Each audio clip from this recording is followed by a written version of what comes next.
খুলজা সিমসিম কাহিনীর ডালি থেকে বেরোনো আজকের গল্পের নাম মোনা রুটি পছন্দ করে। চলুন আজকের গল্প শুরু করি। মা, তুমি এই রুটি কিভাবে বানাও? এই নরম ছোট আটার গোলা দিয়ে। আর এইগুলা কিভাবে তৈরি হয় এই সাদা আটা দিয়ে? এই আটা কোথা থেকে আসে? আটা সোনালী গমের দানা থেকে তৈরি করা হয়। আর এই গমের দানা কোথা থেকে আসে?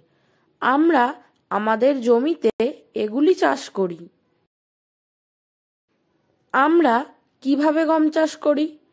আমরা জমিতে বীজ বপন করি, গাছ তৈরি করি এবং আমরা কঠোর পরিশ্রম করি। আর তারপরে গাছ বৃদ্ধি পায় এবং ফসল পাকে। তারপর আমরা গমের দানা পাই এবং আমাদের মোনা তার রুটি পায়।